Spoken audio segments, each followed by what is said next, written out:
Muy buenas, Peña. Con vosotros, Edu, el aprendiz de influencer. Bienvenidos a mi podcast, a este maldito podcast.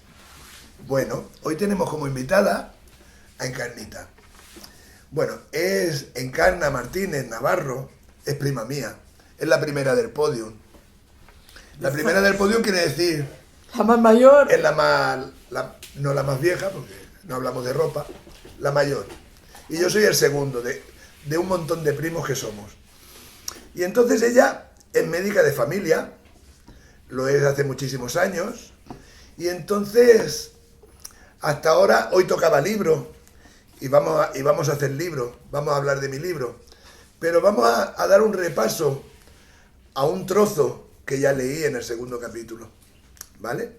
Y es porque Encarna aparece, y porque hablamos de nuestra abuela, y porque como es un poquito mayor que yo, recuerda cosas que yo quizás no recuerde.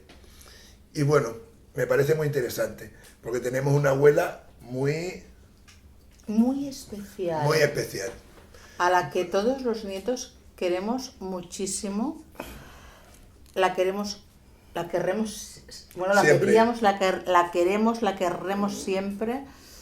Y siempre yo creo que nos ayuda muchísimo. Sí. La sensación Sí. es que a pesar de que han pasado décadas de su muerte, la tenemos tan presente que a veces hay momentos en que estamos convencidos de que está muy cerca. Sí, yo lo tengo clarísimo. Bueno, voy a dar un poquito de lectura. Si en algún momento dado quieres hacer un inciso o lo que sea... Uy, ya sabes que me gusta tanto hablar, pero para mí... Pero no, tú me haces así. Pues si no, yo no paro. Ni yo tampoco. Es que somos... Sí, no, me cortas. Es que somos tremendos Bueno, doy en pie. ese aspecto. Empiezo. Este es un capítulo que ya habíamos leído. Os recuerdo. Soy yo con 6 años, 6, casi 7. Vivo en un pueblo en el extrarradio de Barcelona, en España. Corren los años 60. La vida parece mucho más sencilla. Gobierna el dictador. Hay un gobierno militar, una dictadura. Hay una sociedad en grises, en blancos y negros. Una sociedad triste, una sociedad desconfiada. Bueno, en este espacio de tiempo, y con 6 años, casi 7, vivo mis primeras vacaciones. Mi padre se había comprado una Lambretta. Una Lambretta era la versión, era un poco la competencia de la Vespa. Eran motos urbanas. Bueno, pues se compró una Lambretta 200 con un sidecar y con una capota que tenía de lona. Y nos fuimos de vacaciones, hicimos 600 kilómetros para llegar al Agua Amarga, un cortijo, donde conocería a mis abuelos. Donde yo conocería a mis abuelos, mi hermano también, que era más pequeño que yo, y mi madre volvería a verlos después de 7 años sin saber nada. ¿Sí? Entonces la vida era mucho más sencilla, simplemente. No necesitamos muchas cosas porque no conocíamos muchas cosas. ¿Sabes? Solo conocíamos lo que teníamos. Bueno, Lo demás era ciencia ficción. Y sobre todo lo que teníamos es que nos teníamos a nosotros. Eso era fundamental. Todavía me acuerdo, del día que llegasteis al Agua Amarga. Me acuerdo perfectamente. Sí. Nosotros habíamos llegado antes. A ver, ¿cómo habéis llegado vosotros antes? ¿Con Pepe Celedonio? ¿En aquel tiempo? O con su padre, ¿no? Con su padre, con su padre, con Celedonio. Pepe Celedonio, perdona, era un taxi que hacía Barcelona, pueblos de Murcia. Sí. Tenía un SEAT 1500 de 7 plazas. De aquellos que parecían tanques. Sí, no, de 8 plazas. Eran 3 delante, 3 detrás Y unas banquetas. y 2 banquetas. Había unas banquetas Sí, en medio. que eran como sillas ortopédicas, muy pequeñicas. Sí. Imaginaros un viaje de 600 kilómetros ahí. Y era el mismo coche que tenía la policía armada. Sí, sí? eran de ese tipo. Con un motor Perkins, ¿sabes? Y Bueno, yo eso no me lo sabía. sacando medias de 70, 80, 90 kilómetros hora. ¿Medias de eso? En fin. Yo no sé si llegábamos a eso. Y con una radio de onda media. Sí. Hostias. Mira, yo recuerdo esos viajes, era curiosísimo porque yo antes de ir con mi madre y con mis hermanos, Habéis ido con la tía Espe. yo había ido con la tía Espe, yo el primer viaje que hice fue con 18 meses. Yo era una niña, quizá pues como ahora, porque esto sigue siendo a veces muy niña, ¿no? Y uno de los primeros viajes en ese tipo de taxi, yo lo había hecho a esa edad con la tía Espe. La tía Espe era nuestra madrina. Era nuestra... O sea, compartimos madrina. Compartimos madrina. O sea, nuestra tía, queridísima tía Espe, que en paz descanse. Que la querremos todos toda la vida, evidentemente. La pequeña. Es muy pequeñita, Sí. pero adorable. Y bueno, yo tengo ese recuerdo de los taxis desde esa edad. Claro, cuando yo narro en el libro, Sí. yo lo primero es que llegamos al Cortijo, allí en medio de la sierra, y vemos a mi abuelo. Fue la primera persona que vimos, a mi abuelo, al padre José y a la perra Pajarita. Sí, Pajarita. Una perra nada agraciada en la estética canina. Bueno, pero era encantadora Era esa feísima, perra. pero era un amor de perra. Bueno, lo que recuerdo es ver al abuelo. A continuación, a la tía Mari Sí. y a la madre Ángeles, nuestra abuela. Y entonces empiezo a hablar de ellos, porque me vienen Bueno, sus rostros. porque nosotros ya nos teníamos Claro. muy vistos. Entonces me vienen sus rostros, los he vuelto Sí. los he recuperado, Claro. porque los tenía casi extinguidos. Porque he recuperado a la tía Mari de 12 años. Claro. ¿Entiendes? O sea, veo esa cara, oigo Sí. esa voz. Y entonces, ¿qué pasa? A posteriori, caigo en la cuenta, digo, no sé cuándo aparecen, no sé si estaban antes o si llegaron después, Estábamos allí ya. pero entonces os menciono a vosotros. Y voy a dar lectura para ver dónde aparece, ¿vale? Si me permite. Sí, sí, claro. Es tu podcast. No estábamos solos. Mientras escribo, aparecen recuerdos que había dado por perdidos, archivos que subyacían bajo un espeso manto de anécdotas, vivencias, pesadillas y sueños. Ello me obliga a volver a leer por enésima vez, a reescribir sobre lo ya escrito, y me sumerjo en un viaje en el tiempo de una manera tal que reconozco con emoción rostros que ya resultaban difusos. Pepito, mi padre, volvió a Barcelona en solitario a los pocos días. Pepito, mi padre, volvió a Barcelona en solitario. A los pocos días debía de reincorporarse en su trabajo, que en aquella fecha se era conduciendo un taxi de Barcelona y su área metropolitana. Le recuerdo sonriente, con su uniforme gris-azul, con su gorra de plato. Entonces los taxistas iban uniformados y con chapa, parecían policías. Bueno, iba el número del taxi. Le recuerdo llegando a casa con aquel Seat 1500 y motor Perkins que su patrón le permitía en ocasiones llevar a casa. Es como si le estuviera viendo, explicando que aquel había sido un buen día. La sexta flota norteamericana había amarrado en puerto y mi padre aquellos días no paraba de hacer servicio con la tropa yanqui entre el puerto y los burdeles de la zona alta de Barcelona. En fin, mi padre era taxista, entonces hizo mención Fernando lo de Yankee Go Home, ¿no? Sí. Que esto se puso de moda después, Sí. a razón de lo de Vietnam y tal. Pero aquí en España, los yankees era, bueno, se hizo la película de... Bienvenido a Mr. Marshall. Sí. Americanos. Allá donde iban los americanos llegaba el progreso, llegaban los dólares y se les recibía como si fueran dioses. como si fueran dioses. Recuerdo que cuando yo iba a San Lucas, estaba la base yanqui de Rota, y como yo era un niño que bajaba de Cataluña y no tenía aquel acento tan cerrado que tenían los niños de San Lucas de Barrameda, Cádiz, a pesar de no hablar catalán todavía, a mí me llamaban el americano, porque hablaba diferente. Y se pensaban que yo era yanqui, que venía de Rota. ¿Vale? Curioso. Nos íbamos a cortar el pelo y todos los niños lloraban cuando les cortaba el pelo, porque aquellas máquinas pellizcaban. Sí. Y yo, como no lloraba, decía, claro, como es americano, se lo hacen con otra máquina. Se lo hacen con otra máquina. En fin. Qué bueno. A ver. La sexta flota norteamericana había amarrado en puerto, y mi padre aquellos días no paraba de hacer servicios con la tropa yanqui entre el puerto y los burdeles de la zona alta de Barcelona. Las madames le pagaban una comisión de 20 pesetas por marino y los servicios se cerraban con la frase "One dollar, thank you". De mayor me enteré que nuestros reyes aquel año lo pagaron los yanquis y las putas barcelonesas. Bienvenidas. Sí. Con Pepito, ya en Barcelona, nosotros estaríamos todavía un mes y medio más en el agua amarga. Nuestras vacaciones, nuestras primeras vacaciones, serían inolvidables. Intento recordar, y no puedo ser preciso, pero la cuestión es que a partir de este momento también aparecen mi tía Ángeles, la hermana mayor y a la vez la mejor amiga de mi madre, y sus 3 hijos, mis primos Encarna, Fernando y Espe.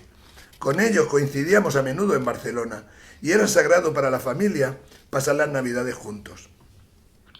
Encarna es un año mayor que yo, estudiante y aplicada. Hoy es médica de familia y poseedora de una gran vocación. Es ella, Encarna, la gestora de todos los secretos de la Madre Ángeles, mi abuela, o Ángeles, la que reza a los muertos. Así se la conocía en su tierra. Sería largo de explicar todo lo que recuerdo de ella, pero haré un apunte. En una ocasión, pasados unos años, ya fallecido el padre José, vi entrar un niño, a mí me pareció casi moribundo, en aquella casita, mitad casa, mitad cueva, que mis yayos habían comprado ya hacía décadas en Moratalla, su pueblo natal. El niño entró con el azul marcado en su rostro y los labios pálidos. La madre Ángeles le abrazó y subió con él a la planta superior. Salieron casi 2 horas más tarde. El zagal lo hizo por su propio pie, con buen color y media sonrisa. Mi yaya, detrás de él, consumida, agotada, y se me antojó que más menguada si cabe. Siguieron los abrazos y palabras de agradecimiento de aquellos padres. Qué distintos sus semblantes de ahora de los de hacía un rato. Y pensando en ello te diré que mi abuela nunca recibió un duro. Te diré que esas visitas fueron algo habitual a lo largo de su vida. Ahora sé que aquellas caricias que me hacía mi abuela, incluso con 20 y tantos años, cada vez que nos veíamos, en realidad me estaban sanando. Absolutamente. Yo diré que yo ya tenía 20 y tantos años y cuando llegaba allí por el pueblo, el hecho de que mi abuela me acariciara, ya estaba acostumbrado a eso, pero el hecho de que mi abuela me acariciara, un poco hacía que me sintiera un poco violento, porque ya, ¿no? A ver, no me tocaba nada en especial, me acariciaba el pelo, me acariciaba, pero me pasaba las manos, ¿sabes? Y eso lo entendí después. Pero eso es curioso porque lo hacía con todos los nietos en general. Sí. Incluso yo siendo bastante mayor, recuerdo de que siempre le encantaba, me decía, ven aquí, siéntate, pero no siéntate a mi lado. No, delante. No, siéntate encima. Encima, sí. No, a mí también, sí, con lo pequeña que era. Mi abuela era como pequeña, muy delgada, claro. Bueno, como la mitad que yo. Sí. Y sí, yo decía, ya, pero es que... dice, no, hija, no, siéntate. No, yo también me sentaba encima. Y entonces, claro, te sentabas intentando no apoyar de todo el peso, porque, bueno, claro, la veías tan frágil, ¿no? Y, bueno, tan frágil y tan fuerte a la vez. Pero, claro, la veías pequeñita y te daba sensación de fragilidad y que le podías hacer daño, ¿no? Y entonces siempre te acariciaba, tal. Además era una abuela, a mí me reconfortaba mucho. Bueno, me reconfortaba. Me hacía sentir bien en todos los momentos. Nunca la vi, bueno, en alguna ocasión, pelín enfadada, pero sí, vamos, nada del otro mundo. Era una abuela para nosotros encantadora. A ver, muchos abuelos con los nietos. Con los nietos. Y con los hijos fueron más duros. Fueron más duros. Mi madre siempre lo decía. Claro, incluso le decía a su madre, o sobre todo a su padre, al padre José. Claro, es que nos reñís porque nosotros le reñimos a los niños porque hacen algo, ¿no? Y en cambio, ustedes, bueno, ellos les hablaban de usted. Y ustedes nos reñían muchísimo y eran mucho más estrictos con nosotros. Bueno. Pero bueno, pese a todo, eran otros tiempos y supongo que que era así como se hacía. Y bueno, de hecho la relación con nuestros abuelos y especialmente con nuestra abuela, para mí, específicamente, era muy, muy especial. Y era mágica. Era mágica, absolutamente Sí. mágica. Era una abuela, no le llamaban Ángeles la que reza a los muertos. Yo lo había oído así. Le llamaban la tía Ángeles. A la tía Ángeles. La tía Ángeles, la que reza a los muertos. Sí. En el pueblo, ahí había motes y tal. Nuestra familia no tenía un mote especial, pero a mis abuelos se les llamaba el tío José y la tía Ángeles. Exactamente, no sé por qué, pero sus vecinos, yo a veces o me preguntaban por el pueblo la típica frase, ¿y tú de quién eres? Sí. Porque si te veían de fuera, decían, ¿y tú de quién eres? Pues yo aprendí con el tiempo a decir, pues soy la nieta del tío José y de la tía Ángeles, que viven en la calle en Cebullán Alta. Y bueno, pues ella era la tía Ángeles, la que reza a los muertos. La conocía todo el mundo. Y todo el mundo la quería. Todo el mundo la quería. Era una persona de las más queridas que yo he conocido. Pero además con un amor desinteresado por todo el mundo, porque ella daba mucho. Yo creo que daba infinitamente mucho más de lo que recibía. Pero bueno, a ella no le importaba esto. Además, siempre me intrigó muchísimo porque ella se pasaba. Yo estuve concretamente unos meses en el pueblo por unas circunstancias específicas y en uno de los ¿cómo se llama? De los días de los difuntos, Sí. el fin de semana ese largo de puente, de todos los santos, coincidí que yo estaba allí. Se pasó todos los días en el cementerio. Era una cosa impresionante. Yo decía, ya, no puedes estarte tantas horas en el cementerio porque ya era una persona mayor. Y bueno, ya había tenido su gran operación Del intestino, la dejaron con un palmo de intestino. Que había superado milagrosamente, porque nadie se salvaba de esa operación. Y dice, hija, déjame, que yo estoy bien, Sí, bueno, pero es que se pasaba todo el día. Rezaba a todos los muertos, a todos los difuntos. Pero tenía como unos seguidores, ¿no? Pero que iban rezando con ella y ella dirigía los rezos. De hecho, lo hacía en ese momento y cada vez que moría alguien, Iba allí a rezarle. Iba a rezar y luego iba a las casas a rezar.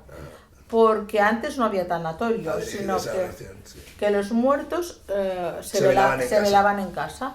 Y ella siempre iba a rezar a todos los muertos a su casa y ella dirigía los rezos. Cuando yo he querido invitarte a ti al podcast y he recuperado este trozo, lo hago también en parte. O sea, tienes recuerdos más vivos de la abuela que yo, porque eras mayor que yo, pero es que además eres médica. Sí. Y entonces, ¿qué pasa? Yo en las redes sociales a veces doy consejos basados en la experiencia, en la observación, en mis vivencias. O sea, yo soy incapaz de dar un soporte científico a muchas cosas que explico. Simplemente suceden. Claro, ella es médica, es de ciencias. Y como médica le quiero preguntar, bueno, lo sé, le quiero preguntar si ella cree que nuestra abuela curaba, tenía esa facultad. O sea, no hablo de poderes, hablo de facultades, ¿no? O sea, yo creo que la mente, nuestra propia mente, nos puede curar en parte. Y bueno, los cambios intercambios de energía, mil cosas que no puedo explicar porque no las sé. Pero yo en este libro te explico un episodio que recuerdo y que vi. A partir de ahí, yo empecé a entender muchas cosas de mi abuela. Porque ella nunca Ella nunca hizo propaganda, ella nunca, No, no, no. nunca hizo alarde de todo esto. Nunca. O sea, Te he de explicar, Edu, que mi madre, que era la hija mayor, especialmente no llevaba nada bien el que su madre hiciera todo esto. Mi madre era bastante incrédula de todas estas cosas y yo incluso decía, pero mamá, si yo he visto cosas que han pasado, que lo hemos visto, dice, sí, pero por nada le traían a un niño o a alguien enfermo y tal, y siempre estaba liada. Quizá, y además no dejó nunca a sus hijos por esto. Pero mi madre era muy, muy incrédula y no le gustaba hablar del tema, nada. Pero yo, que siempre he sido muy, muy inquieta y me ha gustado saber... Es que mi madre tampoco me habló de todo eso. No, pero yo te digo, mi madre sí que me lo decía, porque como yo era muy inquieta, le preguntaba cosas, porque yo a la abuela le preguntaba cosas, ¿no? Que porque como hacía... Yo estaba intrigadísima de cómo podía hacer... ¿Cómo podía curar todo esto? Y dice, hija, es que esto yo tampoco te lo puedo... Ella no sabía exactamente por qué podía curar. Y digo, sí, pero tú cuando haces estas cosas, rezas. Y ella decía, sí, yo rezo y otros curan de otra manera. Con lo que digo, pero esto, las oraciones que tú rezas, porque yo la había visto rezar y hacía unas cruces a la persona que estaba enferma, ¿no? Hacía unas cruces y ella iba rezando, como muy, muy, muy, muy concentrada. Y entonces se comenzaba como a lagrimear, a sudar, pero sí. Era mucho lagrimeo y tal. Y fíjate que era pequeña y cada vez se empequeñecía, se hacía más pequeña. Se empequeñecía más. Y entonces la niña y luego la joven que era yo y tal, yo dije, se está descargando como una pila. O sea, yo la interpretación que yo le daba...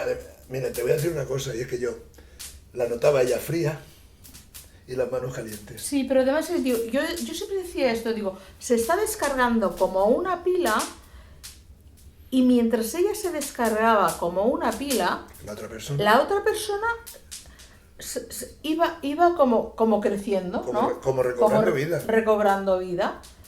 Entonces era una cosa curiosísima, en que yo lo veía y yo le decía, ya, pero es que tú lo haces con los rezos y yo quiero saber cómo lo haces. Bueno, era una niña que a posteriori y tiempo más tarde se decidió por estudiar medicina. Sí, pero además te digo, yo fui una persona que a los 13 años ya sabía que quería ser médico.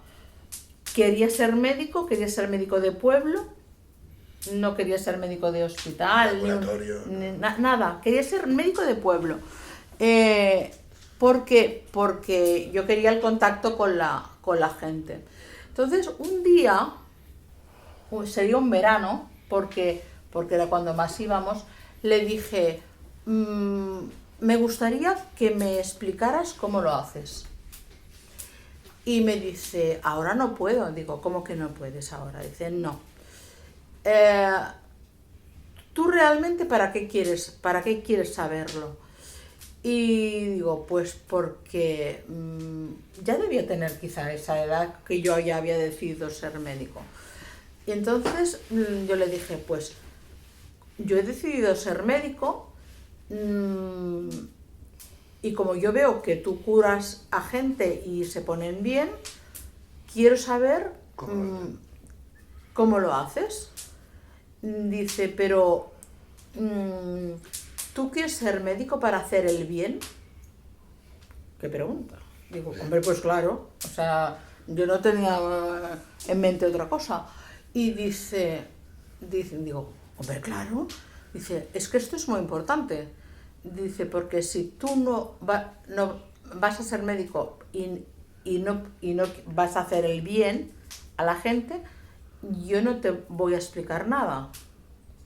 Dice, pero tú lo vas a usar con esto Para bien. para bien y dentro de la medicina. Digo, pues no sé dentro de la medicina lo que haré, pero yo siempre veo que tú haces cosas buenas y curas a gente y toda la gente te quiere mucho y yo quiero saberlo.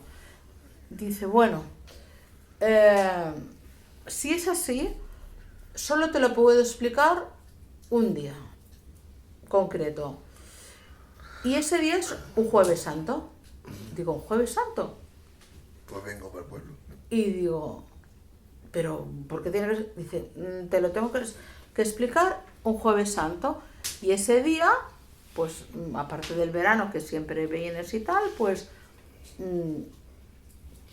tienes que venir y con una libreta y tienes que traer una libreta y un bolígrafo.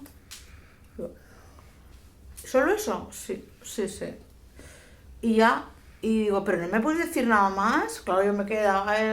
Dice, no, hasta Jueves Santo no te lo puedo decir. Y, o sea, me tuve que esperar hasta el Jueves Santo siguiente. Sí, era verano. Estuviste esperando 7 meses. Todos esos meses. Sí, 7 meses. Y el miércoles santo le dije, ya, mañana es Jueves Santo. Y estaré allí. No, ya estaba allí. Vale. Ya había ido. Digo, he traído la libreta y el bolígrafo. ¿Me vas a explicar lo que yo te pedí en verano? Dice, ¿sigues con las mismas intenciones de hacer el bien? Digo, claro. Digo, para eso quiero ser médico, para hacer el bien. Y digo, no sé si esto lo voy a utilizar o no. Dice, tienes que creer. Digo, ya. En estos momentos yo diría que no tengo esa fe que tú tienes, tan intensa en Dios, porque era muy religiosa y creía profundamente en Dios, era practicante, pero no una practicante de esas de flagelo. No. Era una mujer con una vida muy normal, muy natural, que se había preocupado por sus hijos, y por sus nietos, por su marido, por todo el mundo. Por todo el mundo, porque yo creo que era una mujer que se dedicó a todo el mundo. A todo el mundo, sí. Y entonces dice, bueno, pues si sigues con esa idea, mañana yo te diré. Entonces llegó Jueves Santo y yo oí con mi libreta, una libreta grande que llevaba, era grande. Y digo, bueno, ¿y ahora qué tengo que hacer? Dice, mira, tú me decías que yo utilizaba unas oraciones para curar. Dice, la oración no cura. Tú tienes que creer. Digo, claro, una cosa es creer, otra cosa es lo que vi. Y yo lo que vi es que tú te descargabas, como si te descargaras de energía, y la otra persona se llenaba de energía. Entonces, la oración ahí, ¿qué hacía? Y de hecho, dice, mira, hija, porque claro, era una mujer... ¿Cómo te lo puedo explicar? Claro. Dice, mira, hija, mi abuela era una señora analfabeta del campo, tal, pero con una inteligencia impresionante, tanto mental, emocional, Sí. Y entonces dice, yo utilizo las oraciones porque es lo que yo he aprendido y creo en la oración, pero yo no sé si es la oración realmente lo que cura o... Pues digo, porque es que a mí me parece que la oración no es la que cura, que la que cura eres tú que te descargas de energía y se la traspasas al otro. Y dice, sí, pero yo tengo que hacer las horas. Yo les digo, bueno, pues ya. Ahora. Quiero, ¿me puedes traspasar las oraciones? Dice, otra vez me volvió a preguntar por enésima vez, ¿las vas a usar para el bien? Digo, mira, ya. Yo es que soy muy impaciente, ¿no? Digo, mira, yo no sé si las voy a utilizar. Pero pásamelas ya. Digo, pero pásamelas, porque si en algún momento yo tengo la necesidad de hacerlo, yo lo voy a hacer. Pues si se trata de hacer el bien para alguien, para curar a alguien. Y dice, bueno, y yo allí, Encarnita, con su boli y su esto. Ella las tenía clasificadas, pero no clasificadas aquí, no sabía leer ni escribir. Se las sabía de memoria. Eran años y años y años de rezarlas. Y tenía oraciones para el mal de ojo, oraciones para la carne cortada. La carne cortada eran los esguinces, porque ahora yo le preguntaba la carne cortada, ¿qué carne? Bueno, el músculo... Las cosas musculares, ¿no? Y tenía varias oraciones para diferentes cosas, aparte de las cataplasmas y ungüentos y eso, porque ella recogía muchas plantas. Siempre estaba recogiendo plantas. Y las utilizaba para hacer cataplasmas. Bueno, porque se conocían los principios activos de muchísimas de estas. Conocía para qué servían. Me acuerdo, incluso había una planta que me hacía mucha gracia porque yo no sabía lo que era. La flor del saúco. Y digo, ¿qué es esto del saúco? Pues era no sé si era un árbol o un arbusto, creo que es un arbusto. Y las utilizaba... Pues había para la fiebre, para diferentes cosas, y ella hacía sus emplastes y los utilizaba.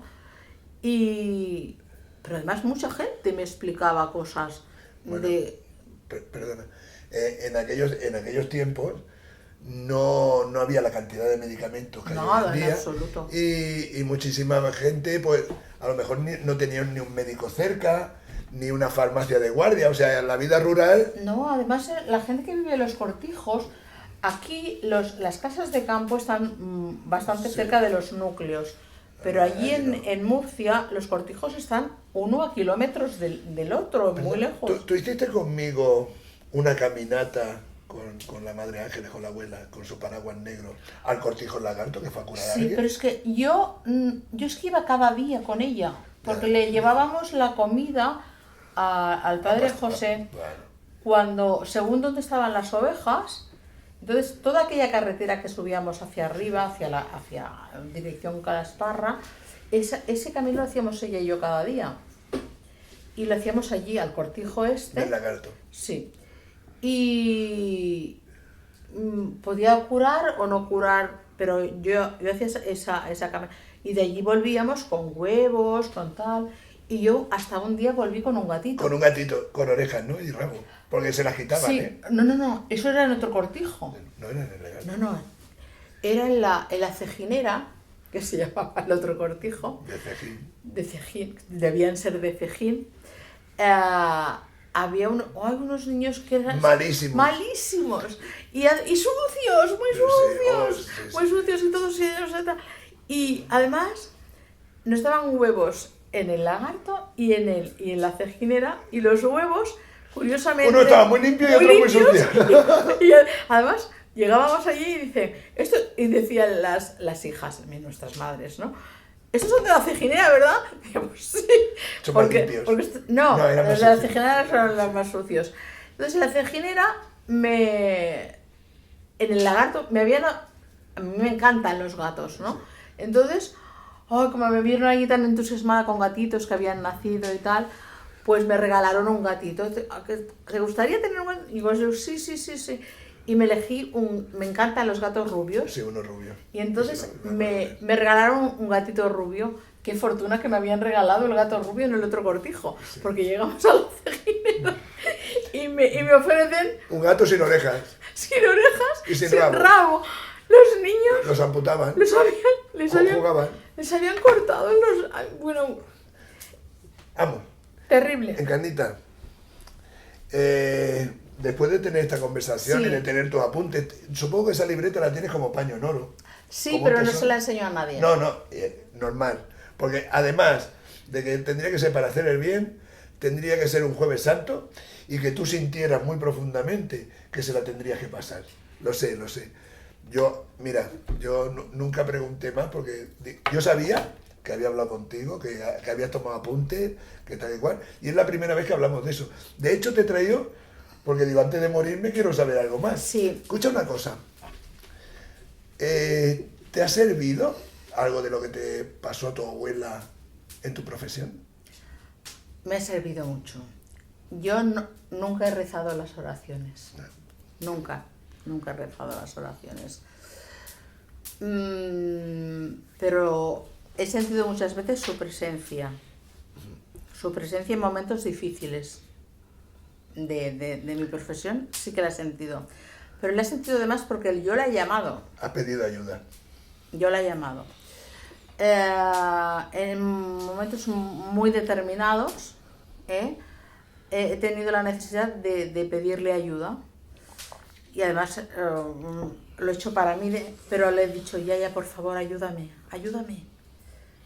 Y me ha ayudado. Cuando yo se lo he pedido, me ha ayudado. O sea, cuando yo he visto que esto, las cosas fluían, pero en alguna ocasión de mi carrera, en muy pocas ocasiones, he acudido a ella. Y Sí. y yo la he sentido. No la he visto, la he sentido. Porque se me ha abierto la mente y he vuelto a fluir. Fluir rápido. Claro, todo esto es algo que no puedes demostrar científicamente. Yo no lo puedo demostrar científicamente. Ni quiero. Ni necesito hacerlo. No quiero hacerlo, porque es que no lo necesito. Porque para mí la evidencia está en el hecho. En el resultado. En el resultado, en el hecho. No hay más, no necesito más evidencias. De hecho, en la época, hace unos años, estaba muy en boga el tema de la medicina basada en la evidencia. Y no digo que no esté bien. Siempre pensé que vale, que basada en la evidencia, pero también en los resultados, en las experiencias, en la evidencia y en la experiencia. O sea, yo cada año que he pasado de médico he tenido más experiencia, he sabido ser mucho más resolutiva a la hora de resolver las situaciones, casos, y yo creo mucho más en la experiencia que en la evidencia. Y además lo digo como investigadora que he sido durante un montón de años. O sea, he hecho investigación clínica pura y dura. O sea que no me retracto de la investigación en absoluto. Por algo soy médico. Yo creo en la ciencia. Hay otra pregunta. Claro, a mí cuando hablo de principios activos que funcionan, de historias, de plantas, de minerales, de remedios, mucha gente me dice, utiliza esto, porque esto tiene el respaldo de la OMS. El respaldo de la OMS como si fuera la panacea, como si todo aquello que dice la OMS es mano de santo. Y yo digo que la OMS como Telecinco y como Antena 3 o como tal, cada uno obedece a unos intereses. Yo digo que la OMS puede estar financiada por gobiernos o puede estar financiada por laboratorios, puede estar financiada por intereses. Me refiero, durante esta pandemia la OMS hablaba de vacunarnos, no estaba dando ninguna garantía, no había habido una experimentación, tampoco había tiempo. Pero me refiero, ¿tú te da tranquilidad? O sea, ¿a ti te conforma que te digan, esto lo ha dicho la OMS, esto lo garantiza la OMS? No. Mira, la OMS es un organismo regulador regulador, pero no regulador de medicamentos necesariamente, sino se encarga de ver un poco está el estado mundial de las enfermedades, tal. La OMS ha sido muy útil en la erradicación de algunas enfermedades. De hecho, solo tenemos una enfermedad erradicada, que es la viruela. La viruela. Creemos que está erradicada, de hecho. Igual un día nos da un susto, ¿no? Bueno, esperemos que no nos dé un susto. Pero de hecho, si no recuerdo mal, en Londres, en un laboratorio súper secreto y especial, hay viruela. Hay virus de la viruela. No hay viruela, hay virus de la viruela por si vuelve. Por si volviera, por lo que fuera, hacer la vacuna. Poder otra vez hacer la vacuna. Sí. Necesita ser virus para poder... Entonces, nos ha servido mucho en ese aspecto. Ha mejorado el hecho de que tengamos muchas menos enfermedades infecciosas, pero la OMS no es garantía de nada. El que diga la OMS que tal vacuna es efectiva o no, han de pasar muchos años, y yo no soy una médica antivacunas, soy una médica pro vacunas, porque las vacunas han ayudado a mejorar, bueno, la vida de un montón de gente en el mundo, de, si no erradicar, bajar muchísimo la tasa de la incidencia de enfermedades en el mundo. Yo soy una persona que, como sanitaria, y creo que he sido responsable siempre por ejemplo, de vacunarme de la gripe para no coger la gripe, aunque la gripe precisamente no es una de las vacunas de las que haya evidencia clarísima de que va a funcionar. De hecho, se utiliza para hacer la vacuna de la gripe la referencia que se tiene de la cepa que se ha pasado en el hemisferio, en el hemisferio opuesto. En la temporada anterior. Para hacer la vacuna del otro hemisferio. Porque muta y cambia cada claro, o sí o no. Sí o no. De hecho, cada año cuando vamos a vacunar de gripe, hay gente que cuestiona, me la pongo, no me la pongo, tal. Digo, mira, a ver, hay vacunas en las que yo te puedo decir son efectivas perfectamente. La del tétanos para mí la de la polio. Es incuestionable, la de la polio es incuestionable, pero la de la gripe para mí no es incuestionable, porque a la que llega la época de la gripe, no, yo cuando me pongo la vacuna de la gripe digo, bueno, a ver este año si muta, a ver si funciona. A ver si muta o no muta, porque si muta el virus, la vacuna que nos han puesto no sirve para nada. Y eso lo apreciamos cuando llega la época de la gripe, cuando empezamos a ver gente que se ha vacunado de la gripe. ¿Con gripe? Con gripe, dijimos. No, este año no lo han acertado. Este año no lo han acertado. Y empieza a haber un montón de gente con gripe. Y, por ejemplo, ese es un tipo de vacuna. Pero no puedo decir que eso sirve para todas las vacunas, porque no todas las vacunas tienen el mismo mecanismo de acción, ni de fabricación, ni nada. Pero cuando tú me preguntas, respondiendo a la pregunta concretamente, la OMS tiene el dogma de fe de lo que dice la OMS, va a misa. Pues para mí no va a misa, porque no todo. También hay corrupción dentro de la OMS. Claro, lo hay en el Comité Olímpico, lo hay en la ONU, lo hemos visto en la Comunidad Europea, con lo del Mundial de Fútbol. Sí. No. En todas. También hay, en el gobierno español. En todos sitios. También hay corrupción en la OMS. Por lo tanto, después de tantos años de ser médico, porque yo estoy a punto de jubilarme, o sea que ya llevo 30 y un montón de años. Yo me acuerdo cuando iba a su primera reunión de médico, que a veces me llevaba, a veces nos íbamos a cenar los dos, sí. Y yo decía que era anestesista. Sí. Hombre, teníamos que decir que era médico porque si no no podía pasar. Sí. Y comía en hotelitos y en sitios a base de bien. Muy bien. Y entonces me preguntaban de trabajo, no quiero hablar hoy. Y pasaba por médico. Yo que he sacado la EGB a duras cuentas. No, la EGB. Bueno, la EGB no. La primaria. La primaria. No, no, tú Tú fuiste formación profesional. a formación profesional, Sí, por sí, esto. sí. Bueno, es una manera de hablar. No, pero Edu me acompañaba a mí. Doctor. Me había como médico. Colega. Sí, sí. Era divertido. Y hacían regalos, ¿verdad? Sí. Era una época, ¿ves? También de cierta corruptela. Sí. Que ya en mi época había bajado mucho, pero había corruptela, ¿eh? Claro. Y en la industria farmacéutica.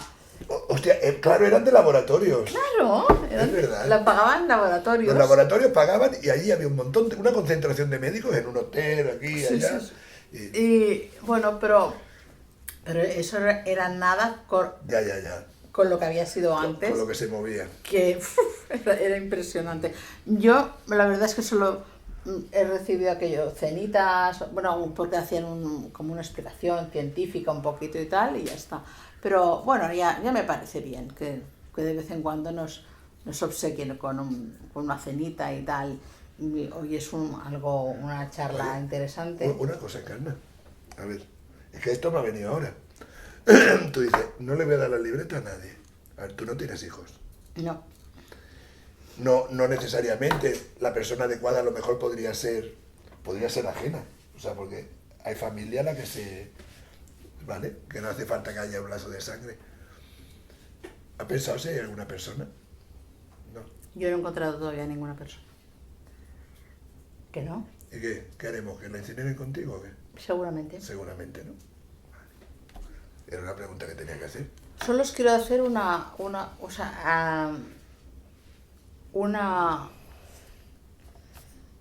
apunte. Sí.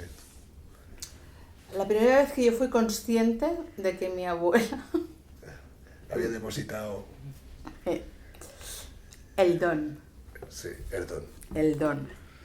Le digo el don aludiendo a un libro de Noah Gordon, la doctora Cole, que es de una saga del médico, el chamán, la doctora Cole. Tienes el don.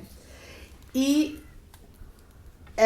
pero yo en ese momento no sabía, yo creo que no había leído ningún libro de la saga. Pero cuando yo acabé la carrera, justo había acabado la carrera, me dieron un trabajo como medicina de urgencias a domicilio. Y yo allí, como más contenta que un chincho, mi hermana podría hablar mucho de esto. ¿Fue cuando fuiste a la mina? ¿Ibas a la mina de urgencias? No. Alguna vez había ido. Sí, con escolta policial. Sí, claro. Pero que iba en Barcelona y zona metropolitana. Me acuerdo. Y zona metropolitana. Y recuerdo en un domicilio, es una señora que se encuentra muy mal y tal, no me dan más explicaciones, ¿no? Entonces yo llego al domicilio, tal, en aquella época la verdad es que tenía una cara de niña impresionante. Recién acabada la carrera. Recién acabada la carrera, mi pelito así cortito, tal, más corto que ahora y tal, mi maletita, y entro y me abre la puerta una chica de mediana edad. Y una señora de mediana edad, no muy mayor tampoco. Y, ay, doctora, gracias, menos mal que ha venido. Ay, es que me vuelvo a la cama. Y digo, bueno, tranquila señora, ya le acompaño. Entonces, sin pensar nada, yo tengo la costumbre, no sé, pero tampoco pienso mucho porque lo hago yo me siento en las camas, me siento en las camas de los pacientes. Esa señora estaba allí sola y tal, yo me siento allí, digo, ¿qué le pasa? Entonces me pongo a escucharla y le hago así, y le cojo la mano, pero la mano no especialmente, le cogí la mano. De cercanía. Sí, Dime, cuéntame, ¿qué te pasa? Cuéntame y tal. Entonces, ay, es que me duele mucho el pecho, que no sé qué y tal. Y yo digo, esta señora tiene una crisis de ansiedad. Bueno, es lo que yo pensaba, pero no decía nada. Yo la escuchaba y tal. Y al cabo de un rato, se para la señora de hablar y me mira. Ya me encuentro bien. Me dice, doctora. Digo, dime. Dice, usted tiene magnetismo. Digo, ¿qué? Yo le dije así, ¿qué? Dice, sí. Usted tiene magnetismo. Y automáticamente dice, La suerte. Winston dice así, flor. Dice, sí. ¿No se da cuenta de cómo estoy? Digo, sí, pero... Te veo mejor. Te veo mejor, sí, pero... Dice, desde que usted se ha sentado, En la cama. me ha dado la mano, yo me he ido sintiendo mejor progresivamente.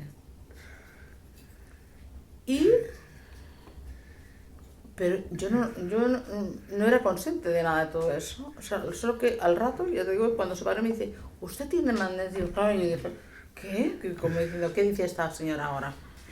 Entonces, y además fue instintivo, quité la mano. Y dice, sí, yo me encuentro ahora mucho mejor. Digo, pero seguro que se encuentra mejor y tal. Que sí, que estoy muy bien. Y se levanta la señora, allí, se levanta tal, y sonriendo, la mar de bien. Y entonces, y dice, bueno, es que ya no la necesito, no necesito ningún médico. Digo, pero a ver, si le pasa algo, dígamelo, ¿eh?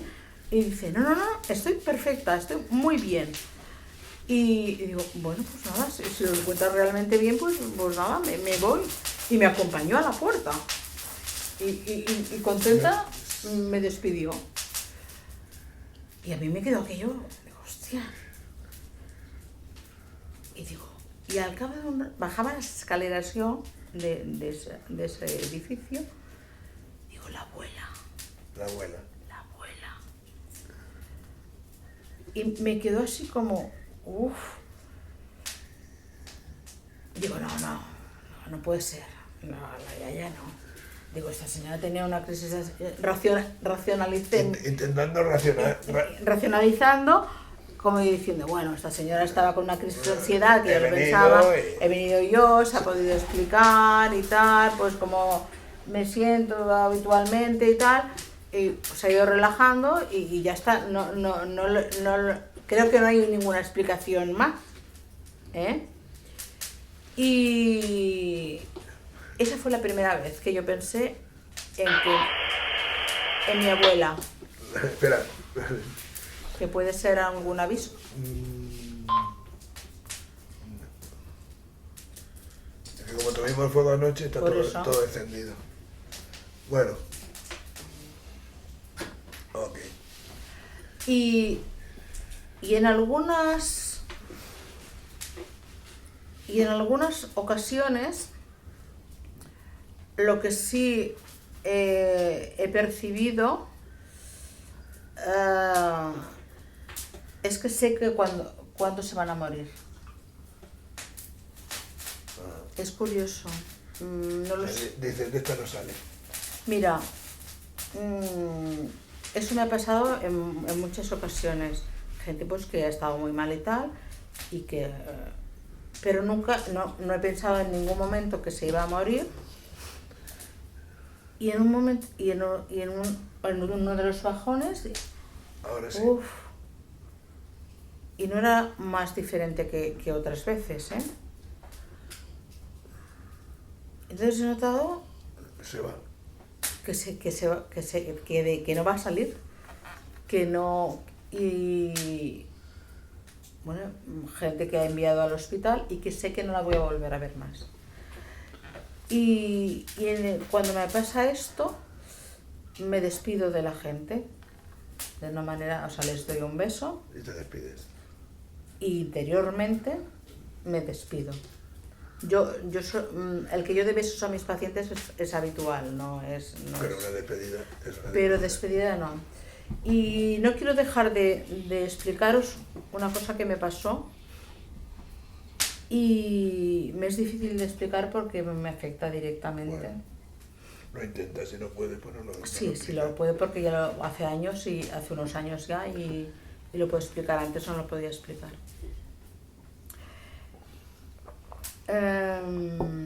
Mi madre, que sufría del corazón, había tenido diferentes descompensaciones y bueno, pues claro, primero me llamaban a mí, yo iba y tal, descompensa. En muchas ocasiones ni íbamos al hospital ni nada, la trataba yo y tal, y ya está.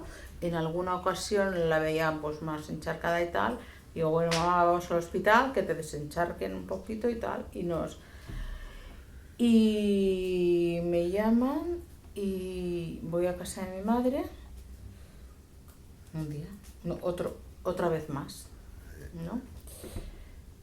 Y escucho a mi madre, veo a mi madre, y empiezo, uy. Y estaba la cuidadora y digo, por favor, llama a mi hermana. Mi hermana vivía dos casas más sí. Al lado de mi madre, dos casas más allá de mi madre. Y dice, ¿qué pasa? Digo, llama a mi hermana, por favor. Y llama a mi hermana viene corriendo, tal. Dice, ¿qué pasa? Y digo, esto no es como siempre. Dice, no sé, pues yo la veo como igual que cuando le pasan otras veces. Digo, no,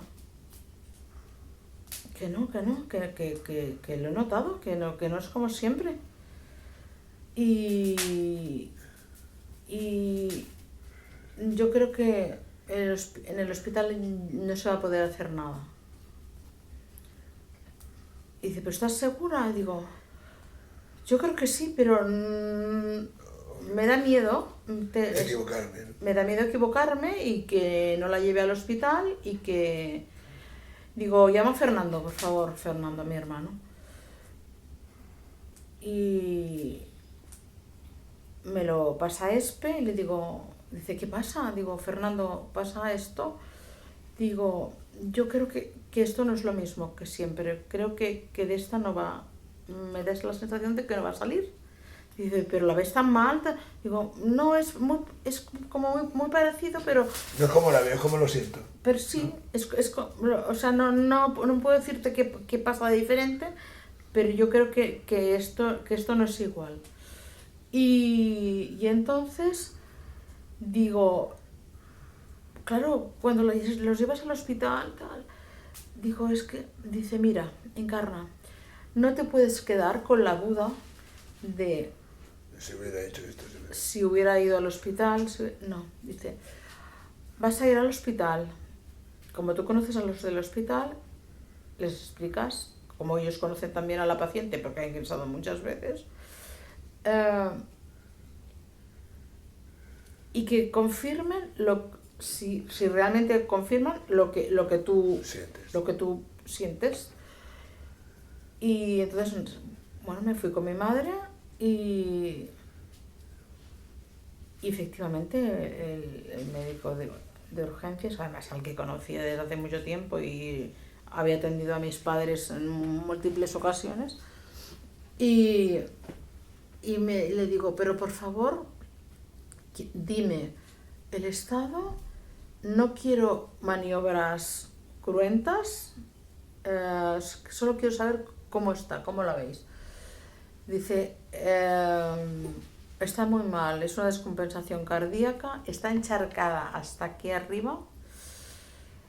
Podemos intentar desencharcarla con Seguril, con furosemida, que es un diurético. A ver si la desencharcamos. Digo, pero irme diciendo todos los pasos, todo lo que encontréis.